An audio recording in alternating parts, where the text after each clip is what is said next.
How I became a believer to a knower. I've always believed in Jesus, but I never really knew who he was. I spent most of my life in church. Parents dragged me to church Sunday mornings for Sunday school, then in big church, and then Wednesdays we went to church at night too. But I was embedded in church, and that's, believe in God and read the Bible and do all those things, right? But I never really knew who God was. I never fully trusted in God. And in the last 3 months, I have transformed. And when you transform, you die to your old self. And the only way that you are able to transform is through God. And to fully trust God and be transformed. God, trust, transform. Most people can't fully trust God because they don't either want to transform or they don't know how to transform. They try to make it too complicated. That's what I did. And there was a moment at the end of July this year that God said, all right, you heard me, go. But the only reason I could have heard him because I stopped drinking. And people might think, well, do you have a problem? Blah, blah. Yeah, I probably had a problem. But when I was 20 years old, I had my first sip of alcohol, beer. And every time I had a sip of alcohol from 20 to 39, I heard a voice in my head said, you should not do that. Stop. Well, I proceeded to keep doing it. And when that had been? June-ish, my wife was like, oh, well, I think God wants us to stop drinking. God spoke to her and said she was going to stop drinking. So I said, yep, I'll do it too. So we stopped. 2 weeks later, come to this class and come to this experience my wife and I went to. And we had a full-blown experience on stage in front of about 100 people.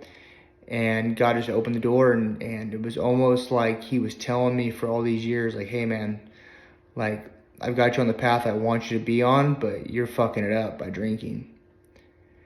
And so I'm asking you to stop. And I couldn't. And when I did, a couple weeks went by, and then I had this epiphany on stage, and I heard it clearly. It was pretty crazy. Because,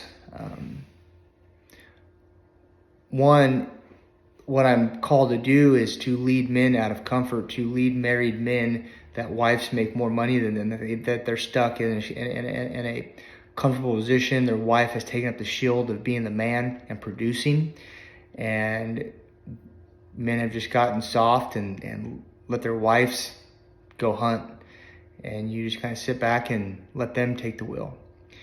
And so when I heard God say go, I was nervous because I have a stuttering problem. And being a coach, you got to speak, right? You got to talk.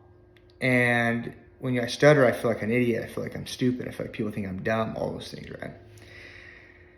And when I got called on stage, I spoke for about 5 minutes. And the leader of the group, he got on stage and he said, has anyone heard him stutter? I said, no. And he said, when you are in your calling, your weaknesses become your strengths. And I watched that replay. So it's been 2.5 months since then. I watched the replay last Friday. And I didn't realize he said that. I've watched the replay 2-3 times. And I said, oh my gosh. In the last 2.5 months, I've stuttered one time.